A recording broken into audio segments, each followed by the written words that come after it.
Hello everybody and welcome back to another wonderful episode of Guapish Rule 34. As always, I'm your host Tanner, and today I'm joined by my very exclusive group of co-hosts, including Nico. That's right everybody, I'm here again, and I'm very excited to announce that we are officially launching Guapish Season 2. During Guapish Season 2, we promised that we are going to be cutting Guapish with the movies. No one watches that segment anyway. Instead, we're going to be hitting the road and doing some awesome eating challenges, man versus food style. And this season, we're also going to be killing off one of the hosts. Going to be? I thought, oh. Well, anyway, also joining us is Jackson. We've actually already killed off the other host. I have consumed him, and I am now Jackin. I am a combination between Jackson and Dylan.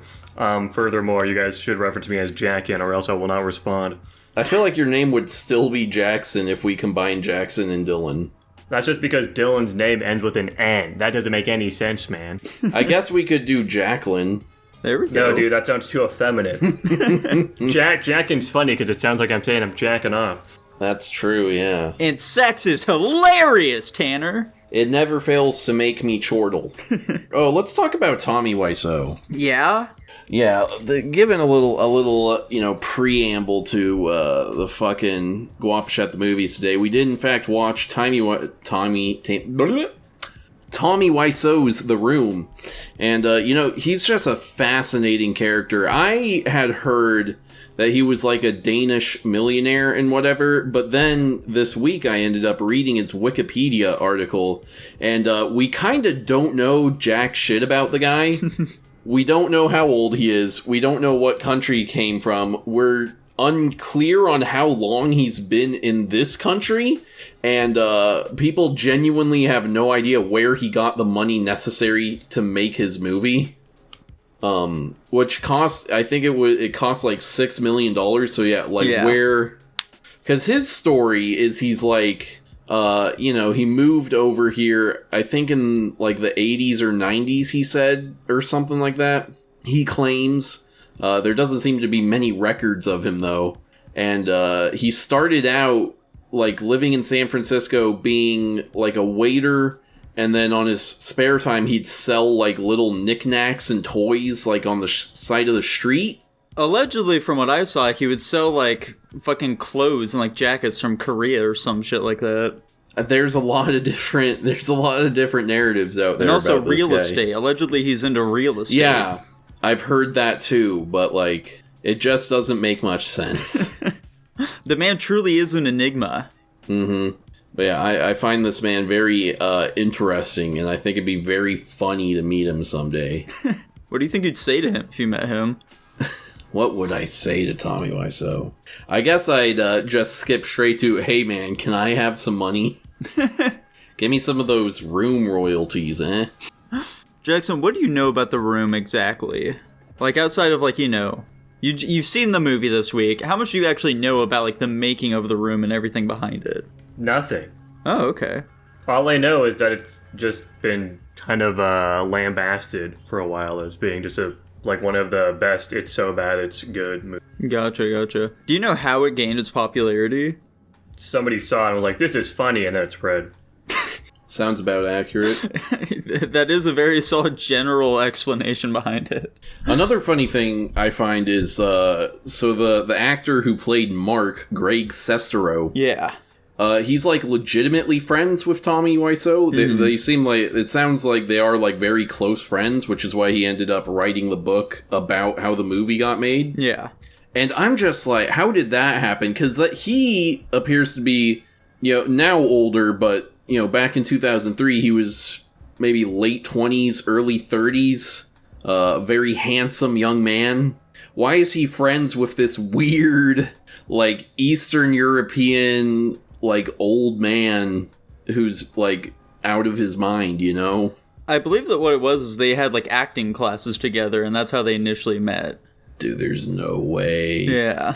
What did they learn from those classes? Apparently not much. And yeah, that guy's, apparently he didn't actually want to be in the movie at all either. Initially he was like, no, I'm not going to be in this silly movie of yours. But like, he was given like an executive producer credit or some shit like that initially. Just so like, you want, fucking Tommy wanted to be part of it somehow. But then like, like the week that the movie was supposed to start filming or whatever, Tommy just like fired the guy who was supposed to play Mark, or he just like quit or some shit, and he was like, I need someone to fill this, please take the part. And the dude was like, well, okay, I guess there's no other option here at this point, so sure. Classic. And I guess that was something that also just kind of happened on the set of The Room a lot as well. Tommy was just constantly firing people, or they would just, like, leave. Like, I guess that he, allegedly, from what I've heard, is that, like, the entire cast got rotated, basically, like, 4 separate times. Like, the guy who played Patrick, I think was his name, like, the therapist friend or whatever the fuck, he just, like, quit eventually at some point during the movie, and that's why he's, like, there for, like, a few scenes and never shows up again. And, like, there are people later on in the movie where it's like, oh, their lines were supposed to be his, but he wasn't there anymore, so he was like, I'll just give it to this random person we haven't seen it all throughout the rest of the movie. That's funny. Yeah. And also, like, the price for this movie was something that we had, you know, we were very shocked to find out initially. I remember, Tanner, when you were like, this film cost $6 million. Apparently the reason for that was because this film had an incredibly long shooting schedule, as well as Tommy was just like, generally with these indie films, what you do with like the equipment is you just rent it, but Tommy just bought all of it, and okay. I guess like a line that he had when he was like initially talking about like all this bullshit was like, well, we don't want any Mickey Mouse shit, we're making a big Hollywood movie, so he just bought like the most expensive things he could find, and like what does he mean by Mickey Mouse? What does that mean? I don't know. Okay. I don't think he knows either. Okay. That's fair enough, actually, yeah. This is apparently the first movie to be shot in both, like the standard bullshit that they use back then, I guess, to film movies, as well as HD. So we needed 2 separate cameras for this film. They were, like, hooked up on a rig that they had to, like, figure out how to make, and it just, like, increased the time it took to film this movie substantially. And in the end, they never used the HD footage for anything. So it's just entirely wasted money. Wait, so this is shot, like, on film? Yes. Oh yeah, it was film and also HD. What a waste of film. Right? The further and further we get into Guapish at the movies, the more I become interested in us taking a shot at making a movie, to be honest. Yeah. Because I feel like I need to know if this is much more difficult than we're assuming, because I watch so much of this shit, I'm like, well, surely I could do better. But maybe I need to know, maybe, you know, we do it and we make it, we're like, damn, this sucks. I guess it's hard. I mean, yeah, I don't really have any doubts that making a movie is a difficult process at all. Do you feel like if you were to make a movie, it would be better than The Room or Who Killed Captain Alex? The unfortunate thing is, I think by most objective measurements, it would be better, but it wouldn't be entertaining, probably. Yeah, you feel like it would just be a pretty dull film. Yeah. Writing is the hard part. I don't think that maybe that'd be mean. I'm going to backtrack and not say that statement. I think I don't think any of us know how to write. Yeah, and especially not script write, which is like a whole separate can of worms. You can write an interesting story, but adapting that to a digestible script is a much more challenging thing that we do not have the prowess to do. Right. We don't have the experience at the very least. I'll have you know that when I was in middle school, I had written a short skit for me and like my classmates or whatever the fuck, and my teacher loved it. She was like, wow, this is really good, you did a great job. And it was all just entirely ripped from The Simpsons. I just stole from them. That's funny. Yeah, so maybe we can do that. Yeah, potentially no one will notice. Now, Tanner, if you were to make a film, what kind of movie do you think you'd want it to be? That's tough to say, you know. I don't know. I feel like, you know, horror is always the direction that most people who are, like, doing it for the first time go in, and so I kind of don't want to do that then. So I'm trying to think, what's like something that we could do, you know? A rom-com. Yeah, a rom-com. I think that's probably a bad move as well. I almost think, like, we need to do an action movie. Yeah. That feels like a very easy trap to fall into. True, but I feel like we could not possibly make a decent action movie on the budget we would have. I don't know. I feel like we're some fairly creative guys. Yeah. I don't know, cause like how many like good stunts if we were to make a 90-minute long action movie, how many good, like, stunts where, like, someone watches it and are like, oh, wow, I can't believe they attempted that. How many of those would we need to put into the movie for it to come out and people are like, oh, this is pretty good given the experience level and the budget of the people? 40. That's absurd. That's not a real number. Give me a better one. 10. There are... those both sound too high to me. I guess 10 is more realistic. 40, I don't know if even, like, Hollywood action movies have that many stunts. That's ridiculous. Well, we're trying to stand out from the crowd here, Tanner. Yeah, There no, we it's go. literally just like a fucking parkour video where we're just doing stunts over and over again, and there's basically no plot. Yeah. What it's like us throwing ourselves through, like, you know, those sugar glass windows 40 times in a row. Exactly. We're just running through a warehouse, just doing all these crazy shit. It's an entire action movie set in what's a decent location? Like what it's like an action movie set in the Louvre or some shit. Yeah. People are constantly crashing in and out of the windows. And then, I don't know, we could also do something just super fucking simple, like not even really script out the dialogue. We just lock some random people in an elevator for like a whole day and then just edit that into something cohesive. There you go. Mm-hmm. I feel like we'd have to, like, build a set for that is the big problem, because an elevator is not exactly a very large area to be filming in. Mm-hmm. I see what you're saying, yeah. Or we could also be super lazy, just do a Blair Witch. There we go. Walk out into the woods out here, you know, just filming shit, be acting scared and whatnot.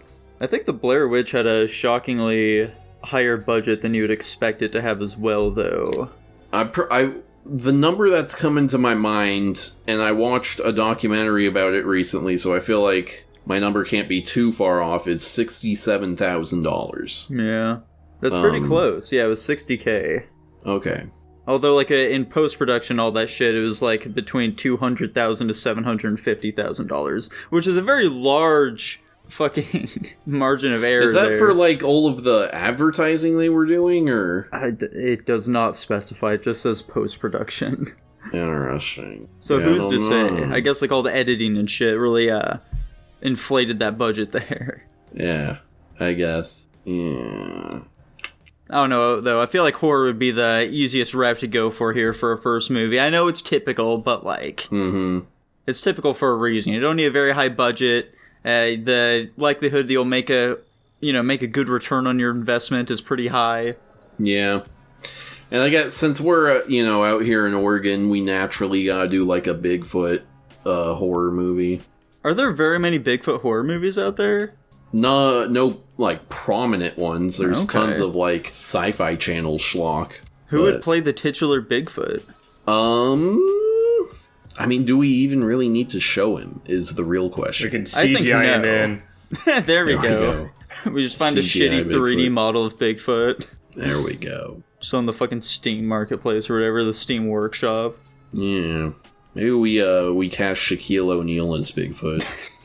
I think Shaquille O'Neal would immediately blow our entire budget just to have him appear in one scene. What if we make him executive producer? He might go for it. Oh, then. there we go. He's a real businessman, you know. Then you'll have a horse in the race. And he'll eat that horse. Do you think Shaquille O'Neal could eat an entire horse if he wanted to? Oh, easily. Are you kidding me? Anyway, yeah. There's our movie thoughts. Stay tuned for far more in-depth thoughts on not only The Room, but also a couple of other films. Yeah, stay tuned for Guapish the movie. There we go.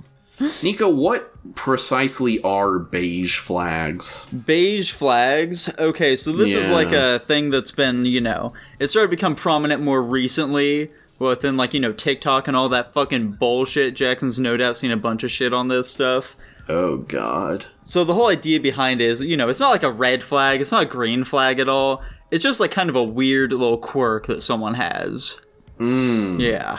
Okay. So I guess on that note, do you guys feel like you have any, like, beige flags at all? I feel like having a podcast is a beige flag for all of us. That's true. For some, it would I be would considered agree. a red flag. factual, yes. But at the same time, all white boys have a podcast these days with their friends, so like... I have 2 cats, that's definitely a beige flag, I'd assume. Because, like, 1 cat's alright. 2, though? Are you crazy?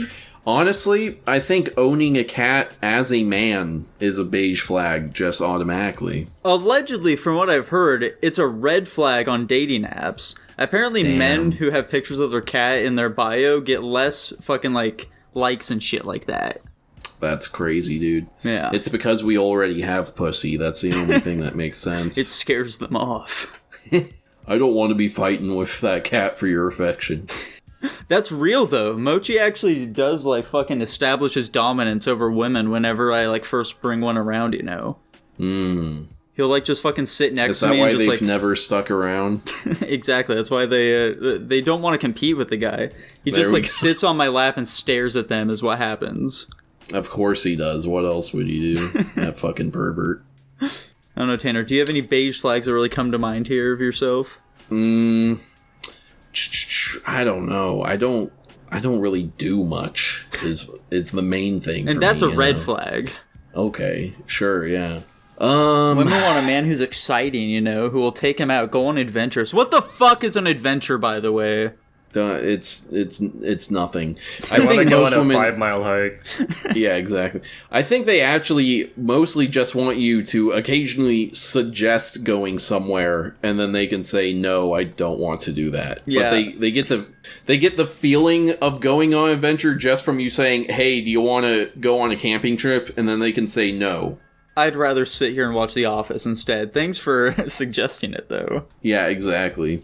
Ooh, I'd love to, but, like, the newest season of Love Island just dropped on Netflix, so I think, you know, can we, like, maybe push that back a couple of weeks so I can get through this? Let's make a competitor show called Love Peninsula.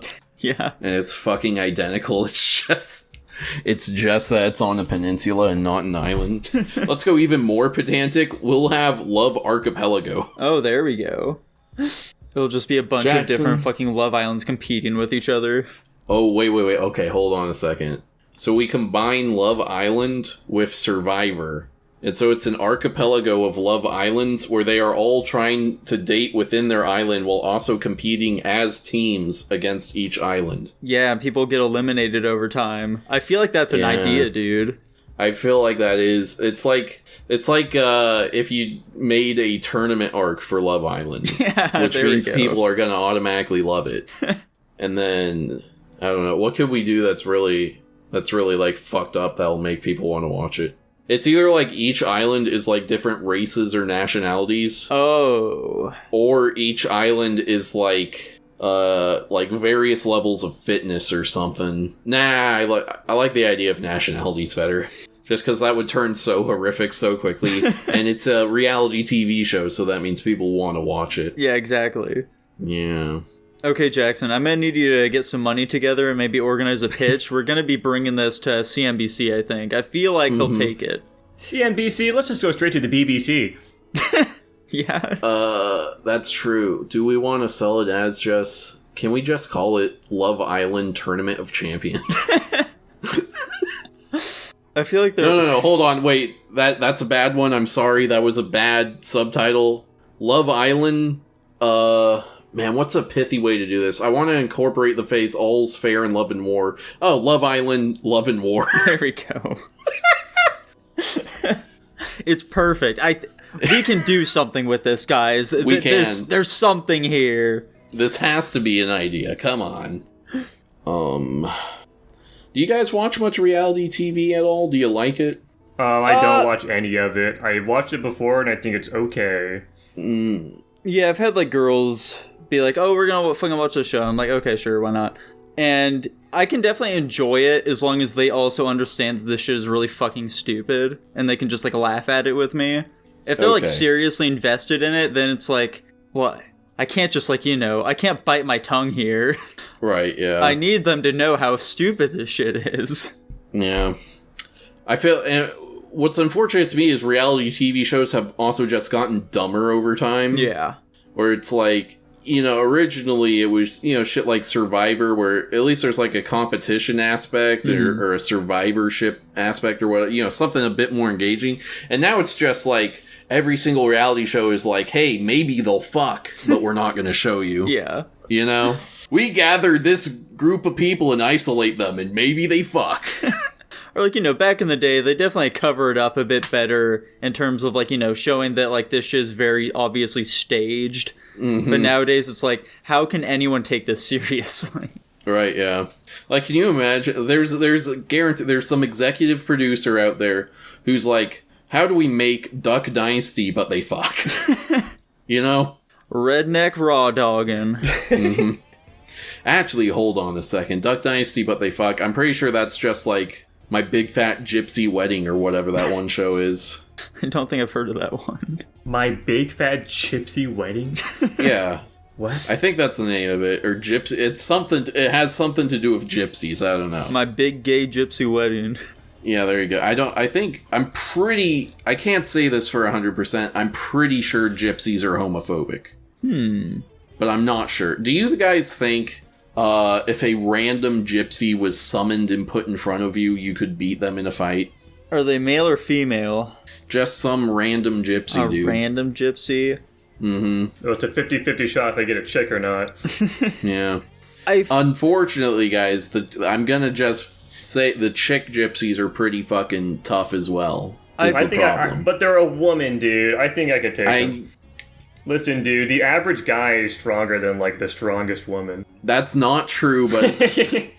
I know. It's not too far off, but not true. The average guy is stronger than, like, the 99th percentile of everyone. Yeah, that's probably pretty close to accurate. I don't know about 99 percentile, but... 98%.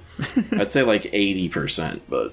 I don't know, man. I feel like gypsies have a hard living that causes them to be strong individuals. Exactly, and they're also vicious and they love fighting. True. And they will kill on sight. They're known to do that, actually. Exactly, yeah. The current greatest boxer who's ever lived is a gypsy. Yeah, Mike Tyson. No. Close, but no. Yeah, so I think my answer is going to be no. I don't think I'll be able to do it. Damn. I'm going to say no as well. I don't think I could beat a gypsy. Because, you know, with my luck, it would be Tyson Fury, aka the Gypsy King, and he just beat me to death while looking like a middle-aged dad. Is that what he's known for? Is he just like some middle-aged dad-looking guy who also just happens to be the heavyweight champion of the world? Yeah, let me pull up a picture of Tyson Fury for you guys, because you're gonna look at this guy and you're gonna be like, Tanner, you already like look like this dude. There we go. Holy shit! This is the heavyweight champion of the world. Yeah. Yeah, that guy could fuck up any person on the planet. Jesus. Yeah. How does he accomplish it? I think he's just got really long arms. I'm pretty sure that's his shtick. Jackson, you can take him. He's mine. Here we go. This picture here, it shows how long his arms are. Oh my god. That's how he gets you. Also, I think gypsies growing up, it's like a thing in their culture to just do bare-knuckle boxing all the time. To just pull on each other's arms to increase their length. Yeah, exactly. Now I'm finally finding some fucking pictures. Anyway, I forget what point I was trying to make. He looks like a middle-aged man. Yeah, he does, but, you know, he'll fuck you up. Exactly. So don't make fun of the guy. You know what they say, looks can be deceiving. If you were to take one look at Jackson, you wouldn't realize that this man is actually not only African American, but also the #1 fucking 100-meter dash racist in the world. Racist in the world. Exactly. Yeah, they call me the demon of the 100-meter. That was my nickname in high school. The demon of the 100-meter. That's fun. Nico, did you have a nickname in high school that people actually called you? Only at, like, church. People call me Sneeko, but that was about it. Yeah. I haven't really had too many nicknames. Have you ever unironically been called a slur, like, in public? No. Interesting. Yeah. Have You you? want to be? I've called you honky plenty of times. Yeah, I've been called a slur in public. What? Like a mayo monkey or some shit like that? No, like faggot. Oh yeah. I forget that one's a slur. It's just what we affectionately refer to you as. Right, of course. Jackson, have you ever been called a slur before? Dude, I have black friends. Of course I have. Jackson, would you say that customer service jobs increase the amount of racism in the world? Yes, absolutely. Honestly, I see. Back when I was a waiter, I used to read subreddits for waiters giving their stories and things like that, and I saw so many unironic posts of "Holy shit, I'm not racist, but I fucking hate black customers," or "Holy shit, I'm not racist, but I hate the Chinese." Things like that all the time. It was insanely common. For good reason, though. Black people just don't tip. It's just what they do. And same with Asian people. And because of that, it just builds up resentment with these people and just makes a lot of people racist. Unironically, a big reason I don't like Chinese people is because they didn't ever tip me and they were assholes about it. Yeah. I thought the bigger thing was just that they would constantly try to scam you in your CSGO games, you know? It's a lot of things, dude. It's a lot of things. Yeah, I feel like my current customer service job is causing me to start developing a very real prejudice against Hispanic people. Really? Not ones who can speak English. They're fine. I have no problem with them. But, like, I genuinely am starting to just heavily dislike immigrants who cannot speak English. Like, I just find it very deeply annoying that you're living in this country and somehow getting by, I guess, and not able to communicate. I'm not going to speak on these people's cultures, but I am going to speak on their culture. Just know that I'm talking out of my ass here. I think it's primarily because they don't see the United States as, like, their country. They're still, Mexicans or whatever at heart. They're only here to work and make money, and that's the entire thing. They have no allegiance to this nation. They don't care about, adapting to it at all, especially because America does such a good job of, like, coddling these people. There's no reason for them to learn English because, like, everything has, a Spanish form and an English form, all this shit. I mean, even at your job, they've got people that work there 24/7 that have have Spanish-speaking skills. So, like, there's no reason for them to even attempt to, like, integrate with our culture at all because they don't care to, and also there's just no incentive at all. Yeah, and I think that fucking sucks, and I don't want them in my country. Fair enough, dude. Like, if you're an old man, sure, but, like, I have, like, people in their, like, 20s or something that cannot speak a lick of English. I'm like, where did you come from, and how did you even get in? Like, genuinely, I don't know. Have you considered that maybe they just don't want to talk to you, Tanner? They're sick of you constantly hitting on them whenever they come into your store? They're coming into my store to have some kind of a service done onto them. I'm trying to help these people. And they hate that you're trying to do that for them. Right, yeah.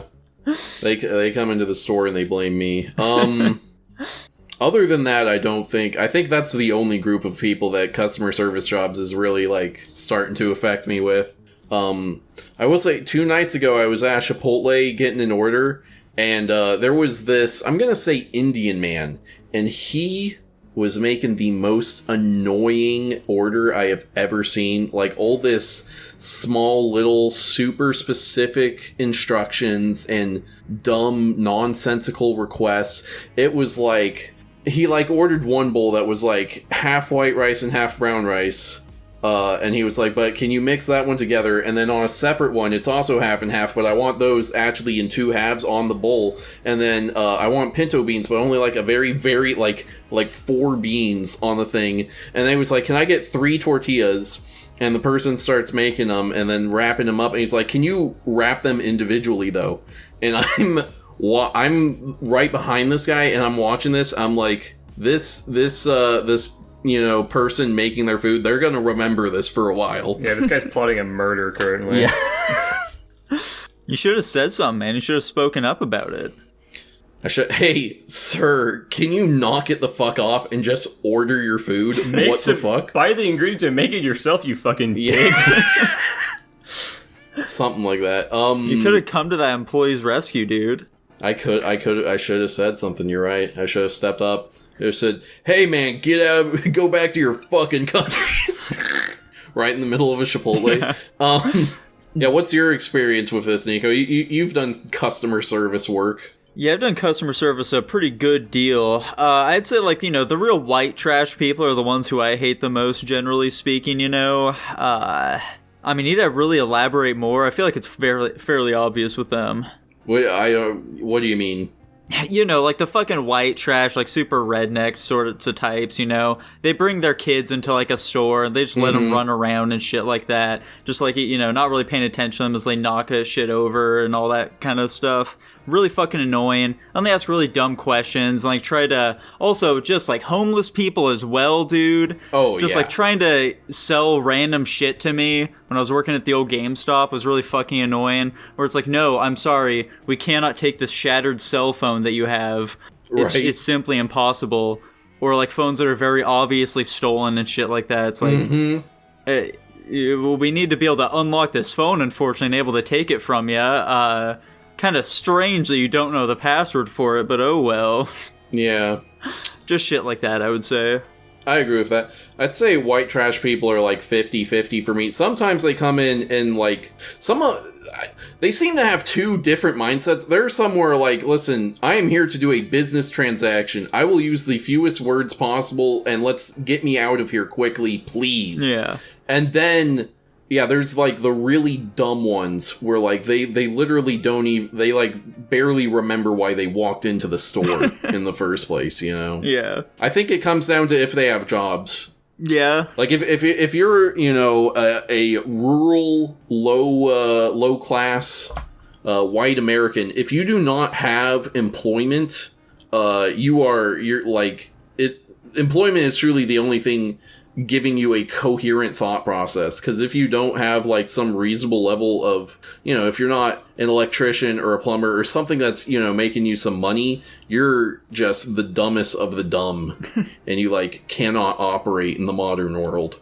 What groups of people do you guys feel like are still like allowed to be made fun of? White people. In what context? Like where? Just like, you know, in the US without like, you know, facing like too much ridicule or backlash for like making fun of them. Where, you know, it's generally like socially acceptable to do so. Yeah, white people. Yeah, obviously Yeah, white people. Like, you know, rednecks, those are fair game still. Yeah. I feel like Indians are still totally fine generally. I disagree. They got rid of Apu from The Simpsons. Yes, outside of like, you know, Apu, unfortunately, you know, getting like... I think that's evidence that you can't make fun of Indians anymore. I don't know about that though, man, because I still see like a lot of posts and shit online of people talking... Sure, but that's randos online. They don't give a fuck how much backlash they receive. I don't know, dude. Like... I feel like the question really is, what groups could you make fun of at your job and not get fired? None. I don't think you're generally allowed to make fun of people at your job. No, you could absolutely make jokes about white people at a job and not get fired. Anti-maskers. Anti-maskers, yeah, I could see that. Yeah, and people are like talking shit about people that didn't want to wear a mask 24/7 when I was working during COVID. Yeah, that would happen a lot at my job too. Unfortunately, Tanner, your ilk is still being lambasted to this day. It is, well, unfortunately, I continue to be proven right in that realm, so cope and seethe. Copenhagen. I hate that place. I don't know, you guys don't think you could make like a racially motivated joke about white people at work and not face any repercussions? No, I think that if I called one of my white coworkers a mayo monkey, I would face some sort of repercussion for it. Well, listen, I don't think you could, like, actively insult a specific person with, like, racial slurs. Why not, Tanner? We live in America. I just meant more like, you know, an actually funny joke about a generalized group of people. Dude, there's always going to be, like, someone at your job where, like, no matter if the joke is funny or not, they're going to be like, there's nothing funny about joking about white people. I took personal offense to that. I don't know. Who is this person? Who is this person that's both deeply offended at those kinds of jokes, but also wants to defend white people? Some white woman, I'm sure. Because the problem there is, Tanner, that, like, you know, normally when she's on the internet, she's totally fine with that shit, but she feels like she's being targeted if you make the joke in her presence. Oh, okay. I guess it's only white men, then. Exactly, just white men. If you're very specific. I will say, I think I can get away with making fun of anyone I want to at work, but... As has been proven by your previous employment, yes. You know. That was a one-time opportunity. That one was mostly about making jokes about women, I think, but... Yeah. Whatever. I didn't do anything wrong. I'm just a based, conservative Chad, and these fucking lib cucks that run my office fired me. That's right, Tanner. Those lib cucks in the fucking House of Representatives of Texas or whatever. They are all liberals. Like, don't make any mistake. How did that happen? Because it's in Austin. Oh, and so the only people who are going to work that job are people who live in or near Austin. That's fair. Yeah. Tanner, where do you think you fall on, like, the online conservative spectrum? I'm like a populist right-wing. Yeah. Would you consider yourself a tradcath? No. No? Okay.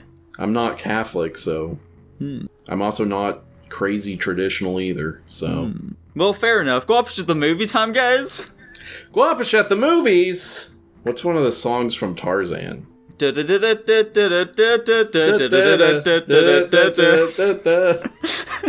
What did we watch this week?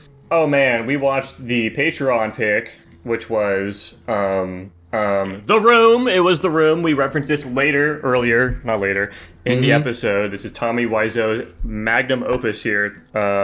I guess magnum opus, am I right? Yeah, I guess I'll give the rundown in this movie. So basically, By the way, The Room was recommended by Kyler. Yeah, appreciate it. Thank you, Kyler. Thank you. What the fuck is the guy's name? Johnny?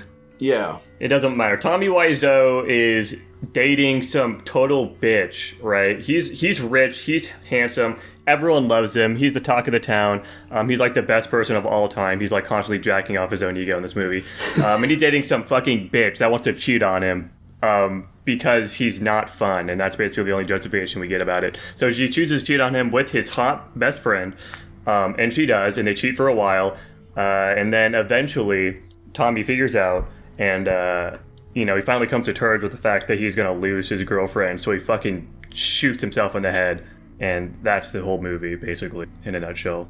And so, this movie is, in fact, in my opinion, so bad it's good. In fact, I thought since this had been hyped up for me so much, I've heard so much about it, we're like, oh my gosh, it's so funny, it's so awkward, oh my god, it's so bad, blah, blah, blah. I thought all that hype going into it was gonna make it not hit me, but it still got me. I was still like, oh my god, what the fuck is happening? And laughing along the whole time.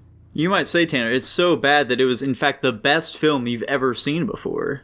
That's right. I've never seen a film that entertained me quite as much as this one. That's not true.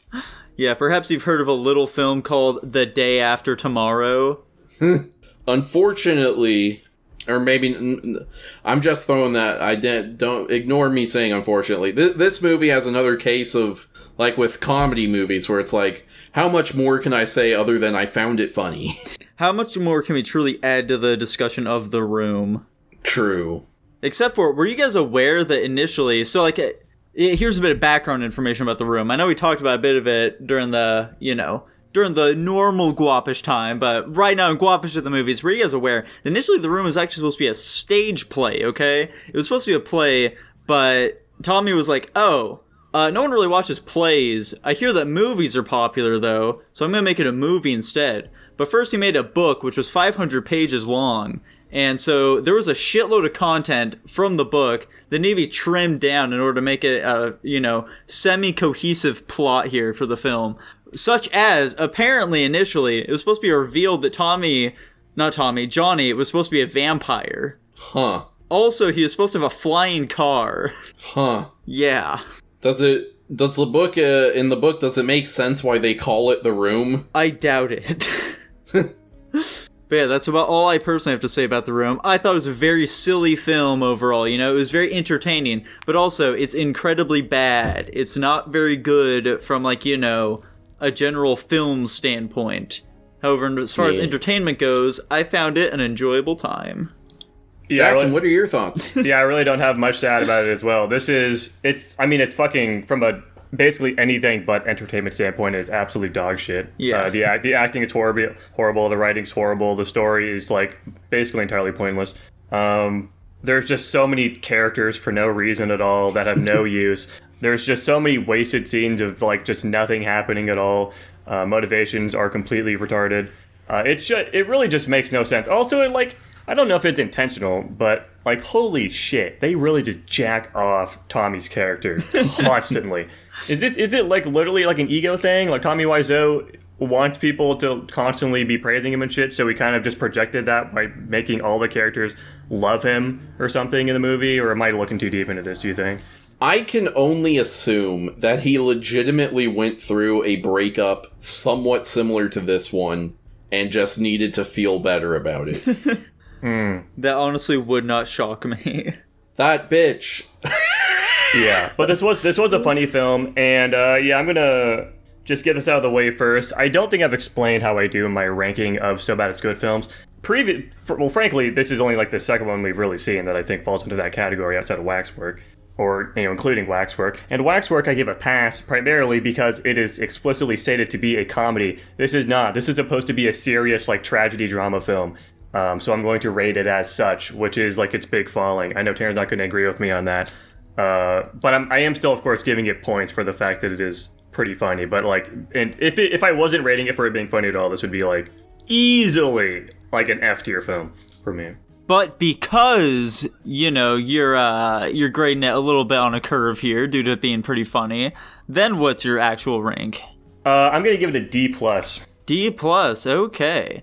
I cannot force myself to put it into the C tier because it's still absolute dog shit. But I still think it's very entertaining, and I'd watch it again. I can put it into a C tier. I'm gonna give it a C minus, in fact, personally. Because, it is still fucking dog shit from, by every single measure. However, you can get enjoyment from this film, which I think is definitely still worth something, Yeah. Dylan gave it an F. Obviously, I've established I care about entertainment a bit more than you guys. I think the ultimate purpose of a movie is to entertain, and I don't much care if the entertainment is derived from what the filmmaker wanted it to be entertaining for. So to that end, I'm giving The Room an A+. Insane. And that puts it at a C. Whoa, that's a double chevron for me. Yeah, I don't doubt it. Is that a double chevron? Like both me and Dylan have double chevrons on it? I doubt it. You have one. Oh yeah, it is. Yeah, both you and Dylan have one. That's pretty funny. Insane in the membrane. That's funny. Anyways, that moves us on to our next film of the week, which was Tanner's pick, the 1999 Disney film Tarzan. Oh boy, Tarzan. Tarzan is the story about a British family that gets stranded in Africa somewhere.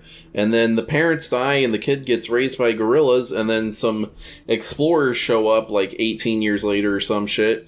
And they discover Tarzan and they befriend him, and then some shit happens, and then Tarzan saves the day. And then the couple of humans decide to live with Tarzan. The end.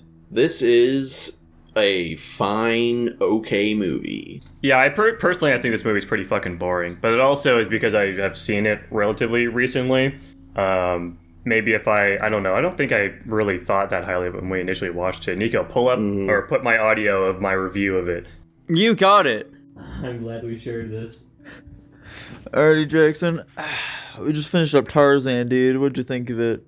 I just thought it was pretty good. Yeah? I enjoyed it a decent amount. That's good to hear, dude. Again, production was like so much higher on that one than any of the other ones, like 2D we've seen so far. Yeah. Backgrounds are like really pretty. Animation was really fluid. Story was alright. Yeah? Did you like Clayton? He was okay. Did you like his death? That was pretty funny. That caught me very off guard.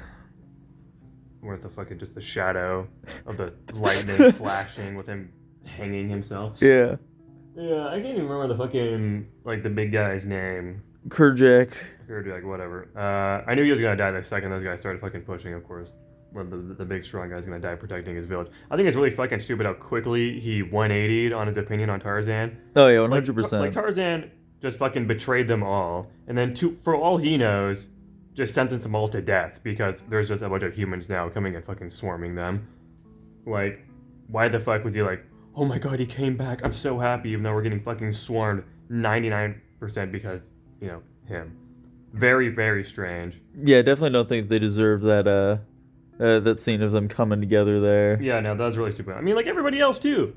Like, it wasn't just fucking him, it was just the entire family of monkeys, I guess, or gorillas, that should have been really, really pissed off at him for doing that, because they should all think the exact same fucking thing as him. He just basically just, like made a bunch of people come in and, like, try to capture them and kill them and shit. But he saved them. Still. It's really stupid. I think that's my biggest gripe with the movie, honestly. The ending seemed a little rushed. Everything else was alright. There we go. Jan was kind of fucking annoying at the start. What'd you think of the Rosie O'Donnell, the gorilla? Who the fuck was that one again? The one with the weird hair? Yeah, the best friend. I didn't give a shit. Nice. I was completely indifferent to them. I don't know, man. I don't know. I think I'm gonna put it number 3 right now. Below Hercules, above Lion King. Very high praise from Jackson. I think I honestly would have liked that. I think it legitimately would have been my number 1 if the ending wasn't so fucking rushed. Yeah.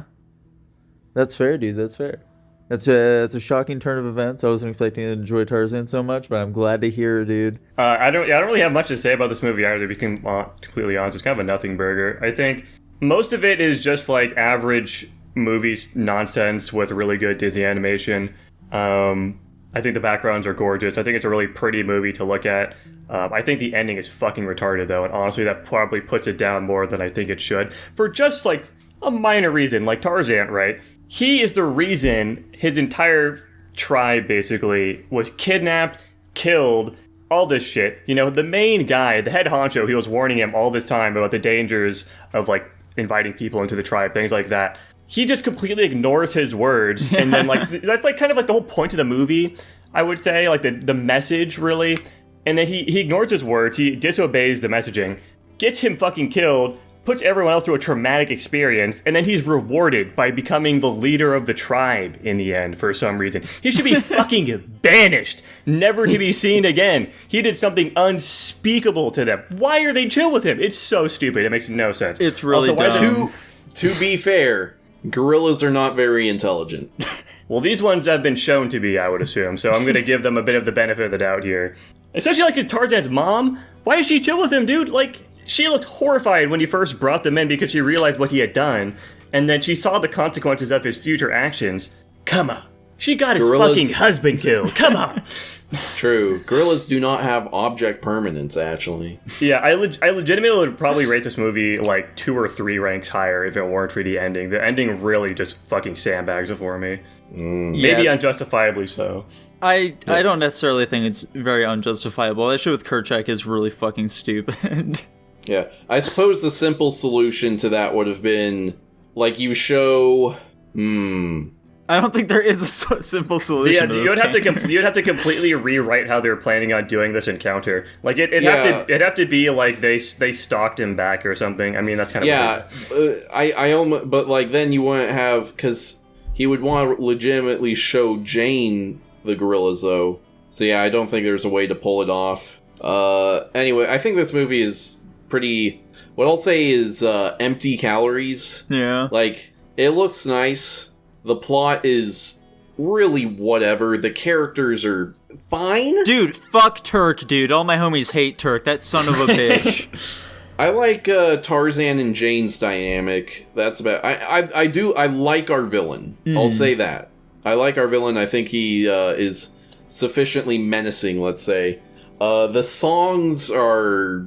bad. Fuck Phil Collins. I think they're weird. I think it's really fucking lame, personally. Because, like, you know, Disney songs are generally known to have, like, you know, really memorable soundtracks. But, like, every fucking song in this movie sounds exactly the same. Because it's all just sung by Phil Collins in the exact same manner. Yeah. So, yeah, this movie just, to me, it just doesn't stand out very much. Yeah, this one was definitely a really mixed bag overall. It does have its highlights. For example, I really like the relationship Tarzan has with his mom. I think that's super sweet.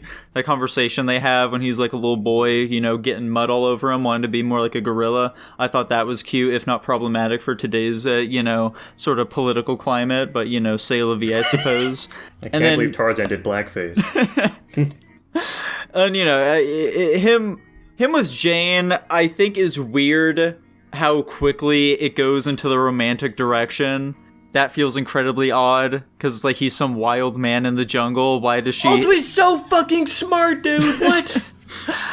I don't know. I'm more willing to disregard that part, but I don't know. Nico just doesn't like the idea that masculine men are more attractive to women. That's not what I'm talking about here, dude. He's a fucking weird monkey creature, dude.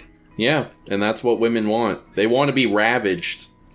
I generally don't think that, you know, women would find that super appealing, but, you know, say la vie.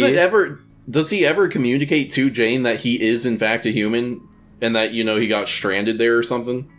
Presumably that happens after the events of the movie. Yeah. Yeah. Because I know in the Tarzan the Animated Series, they move into that treehouse together. Whoa. That's pretty fun. There's a series based on this? Yeah. Oh, yeah. It was like one of these like, you know, Renaissance Disney films that actually did manage to get an animated series made for it. What do you mean? Tarzan, Aladdin, Hercules, these all had animated series, and I love them all. One of the few. Yeah, no, I don't have too much else to say about Tarzan, though. That's about it for me. Great animation, though, guys. Solid animation. I feel like it's some of the studio's finest work. Yeah, you guys really did it up there. Yeah, I think this is their best 2D animated film in terms of animation. Oh, 100%. Yeah, I gave this one a C+. I gave this one a flat C. A flat C. Let me see here. I'm probably... Yeah, I think C+ makes sense for this film. And just like that, it puts it at a B-. What did Dylan give it? He gave it an A. Whoa! Which puts it at a B-. That's fucking nuts, dude. Dylan loved this Crazy. movie. It was like his favorite movie of all time. Mm-hmm. Unlike the next movie, which was not his favorite movie of all time, but it was still shockingly high on his list. We're watching the recent 2022 film picked by Nico, X. Yes, sir. X. What is there to say about X? X is the film that follows a group of porn stars, okay? They're making a cute little porno, okay? It's gonna be pretty crazy. This porn is going to be set on a farm that they're renting out from, like, this old couple, you know, but they don't know it's going to be a porno, okay? They just think that there's some people coming to the farm. And over the course of the film, we watch as the old people start to get a little wise to it, particularly the wife, Pearl. She's a bit old and crazy, okay, due to, like, you know, her not being beautiful or nothing like that anymore. So she sees all these hot young bodies walking around, she's like, hey, I want to get a piece of that action. But her old man just can't get it up anymore, and the sexual frustration is simply too much for her, so she ends up going around and starting to murder all of them. And the old man's like, well, I guess I gotta help the old wife out, and they both start murdering people. But our main character, Maxine, she's able to get through it all, okay? She's able to survive the attacks and murder both of the old people on her own, okay? She runs over Pearl's head in the end. The end. So, guys, X. Eh. Here's my ultimate thing with it.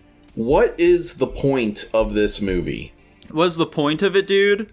It seems like a lot of it is just edging you on to, like, dig deeper into what they're trying to do with this universe, with the connection between the old woman and the spouse, whatever the fuck their names are. Nico literally just said them, I already forgot. Yeah, Maxine and Pearl. Like, there's some shit going on there. There's some supernatural stuff I think we're supposed to be implying is happening. But other than that, it's basically just some, like, run-of-the-mill slasher film.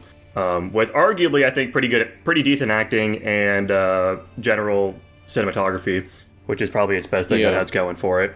It seems to me that, like, the point ultimately just boils down to they want to put some sex and violence on a movie screen, which, fair enough, but I don't find it too compelling.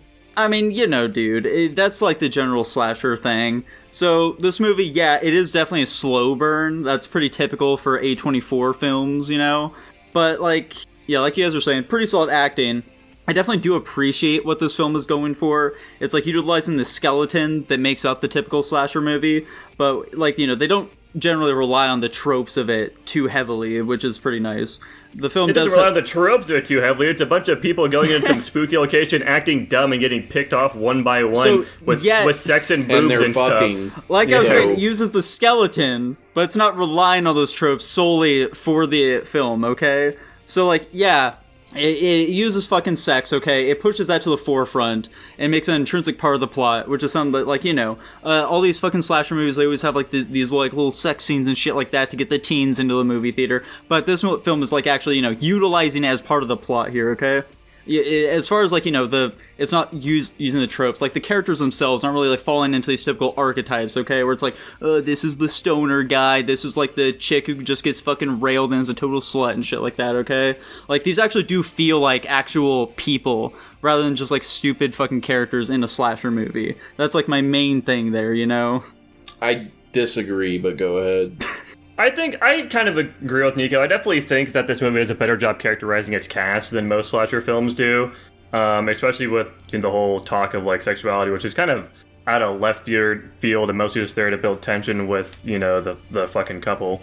But I don't really think it does that much for me with the movie. At the end of it, it's still kind of just a generic slasher film. Yeah, I think these are solid characters. You can definitely tell that there's like more complexity to them than most other of these slasher sort of movie folks. But at the same time, I don't feel like it does like enough with them to really make me care about them all that much. Like over the course of the movie, I just didn't really feel that attached to any of them, generally speaking.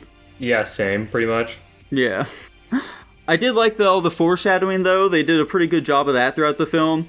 Particularly like that shit with like the gun, where initially when they come to the farm, there's like the old man with his shotgun, and they have a little conversation about like, oh yeah, don't worry about it. Like, I don't load the shotgun. To which the dude replies, oh, got a piece in my car too. Same thing going on there. It's this little throwaway line. But if you're paying attention to that, it definitely adds a lot more to a scene later where Maxine gets that gun. She's aiming at Pearl. It's a really tense moment, and it can play with you on multiple levels. If you remember that part, then you'll understand, like, oh shit, that gun's not actually loaded. When she like tries firing it, Pearl will just immediately be able to retaliate. Oh fuck. Or if you aren't aware of that, you're like, oh yeah, she's finally gonna be able to get revenge on these old people. Fuck them. And then when it clicks, you feel that, sense of dread, just like Maxine does in the moment, okay? I really like that shit. I think that it does do a good job in some respects with the film like that. Anyways, this movie was boring. Like I said, it is definitely a slow burn, Yeah. I am, if anything, I'm curious about watching the prequel because I just kind of want to know what they're planning on doing with all this lore shit they're building up. I'm not really that interested in it, to be completely honest, but I just want more context of what they were going for with this film and why they felt it was necessary is the biggest thing. I mean, what is the prequel going to be other than the old woman was a whore in her youth who killed a couple people? Tough to say, I simply don't know. She's also got some psychic spooky shit. My bigger question is what the sequel is supposed to be. Like that, I have no idea where the fuck they go beyond this. It's now Maxine as the old woman. Potentially, I guess so. I'm assuming they're gonna do something with Maxine, because like her big thing in this movie is that she wants to be like world famous and shit like that. And I'm assuming that they'll probably like realize that she's involved with this case, and that will make her famous around the world, but not in a way that she wants to be. Some shit like that. I'm assuming, maybe that's like the only route I can see it really going in. I think you're mostly accurate in saying that, except for but not in a way that she wants to be. Like, she's fine with becoming famous for being a porn actress, so I don't think her massacring these old people is going to bother her that much. I disagree on that point. I think that she's okay with being a porn actress because she sees this more as like a springboard to get into like actual Hollywood films and shit like that, is what it's being pitched to her as. Sure, but either way, that just means she's dumb enough to believe that. I don't feel like you're giving the character enough credit. I don't think the character deserves much credit. I mean, she's literally a coke addict. Yeah, that's true. So we've all been known to snort a little angel dust here and there, though, dude. Yeah, he is who without rocks in his system throw the first one. I don't know. What'd you guys think of the kills, though, in this film? Were those like those do anything for you? They're fine. Not really. They're all right. Yeah, this movie isn't very scary. I think fucking even Texas Chainsaw Massacre did a better job with its kills than this one. Like, this one felt like some campy horror film. I know Tanner's cringing right now about it. I'm mostly talking about the first two when they kind of just like walk into it. Like when that first guy just gets fucking clobbered and then the next girl gets grabbed and like put on the hook. That shit's like legitimately creepy to me, and I think relatively well done. This movie didn't really have that like je ne sais quoi to me at all. It was just, it's some people getting killed in some predictable campy way. Yeah, I mean, like, they're gruesome, but nothing about them feels particularly like, unique or stand out at all. Yeah. At the same time, though, I can kind of like see the horror of what they're going for here. Like, seeing just how easily it is to like kill another person, even if you're like old and feeble and shit like that, even they are capable of just like murdering another person if they really put their mind to it with a fair amount of ease, And like, there's definitely some horror that goes along with that. That's fair. And then one small problem related to that is that like this is a personal thing. I'm never gonna find guns in movies scary. I'm pretty much always gonna find them funny. Yeah. It's just because, like, the nature of guns being that it is an immense amount of destructive power available for virtually zero effort, that dichotomy as a narrative device, not in real life, mind you, but as a narrative device, I just find entertaining. Like, it's kind of like, you know, how a common thing in comedies is you have something crazy going on, and then you do a sudden cut to, like, you know, nothing happening, you know, some deadpan person center screen. I feel like a gun is kind of like a rhetorical version of that sort of comedy cut, where it's like, it's nothing, it's a very simple thing, and then it's this sudden amount of thing, you know? Yeah. Like, Terrifier makes me think of that, how, like, it's a gruesome horror movie, but when the clown pulls out that gun and shoots that girl, that makes me laugh, because that's funny as fuck. So, anyway, and now I'm kind of torn, because I'm like, a lot of times when I'm watching a horror movie, I'm like, these people should have guns, but I guess that's just me being like, that being unrealistic, but at the same time, I'm like, I understand why there's not guns in horror movies, because that, you know, that makes it not scary all of a sudden. Gotcha, okay. Yeah, I don't know, I guess, like, as far as, like, you know, the themes and shit like that goes, that Tanner had mentioned, like, off the top of this whole conversation here, like, if someone definitely, like, obviously has something that it wants to say, I just don't think it's doing so in a very satisfying manner. Like, the film attempts to tackle these themes of aging, sexual repression, and liberty, but it isn't particularly clear what it is trying to say about any of those things, you know? Yeah, I was gonna say, like, especially with, it definitely does seem to be trying to say something about, like, sort of traditional sexual morality versus the more, like, you know, hippie liberated kind. But I don't know what direction it's really going, because our main characters are obviously the sexually liberated ones, but they're getting killed because of it, which kind of seems like you're saying, okay, so it's bad or something. It leads to hedonism. But at the same time, our villain, who we at first believe to be sort of representative of the more traditional sexual morality, we also find out is a sexual deviant. Yeah. So then we just kind of wind up with a sexual deviant killing other sexual deviants because they're sexual deviants. So it's like, what am I supposed to take away from that then? Only have sex through a bedsheet. Okay. That would have solved all of this. They should have practiced soaking with this movie, and There I think we they go. wouldn't have been killed. There we go. What do you guys think about soaking? Let's bring it to a different tangent here. What about soaking? I actually dated a Mormon girl, and she didn't know what soaking was. I had to tell her What? about it. I have a feeling it's not actually very common, It probably and that's isn't. why you had to tell her. Yeah. But I think it's very funny as a concept. Yeah, it's pretty funny. I think it's fairly silly. And speaking of silly, we're not getting onto the rankings quite yet. I still have slightly more I want to say about this What? film. Don't worry. You son of a Oh bitch, shut my the fuck God. up. Just Who cares? slightly more. Just slightly more. So, one thing that kind of had Tanner rolling his eyes at this film was, like, the way in which they get, like, really meta about it, you know? About, like, you know, the porn movie is obviously, like, an analog for the film itself. About how, like, you know, they're not trying to make, like, a normal slasher movie. They want this to be real cinema. Shit like that. And there are homages that they Yeah, put... they literally, that's a literal line of dialogue even. Yeah. It was like that, and then when the camera guy, producer guy, he, like, borderline is, like, looking into the camera at the audience, he's like, what's your American dream? I'm like, oh my god. But go on, You know, sorry. They're like homages that they pay to like some other big films, you know, and like the film is definitely talking a big game as they like get mad about all this shit. But like, I don't feel like it does enough to really stand out from its compatriots, you know. Ironically, I feel like this film is missing that X factor. And that's about all I have to say about this film. I'm giving this film a B personally.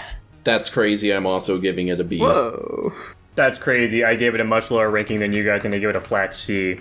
Hot damn. And then Dylan gave this film a B+.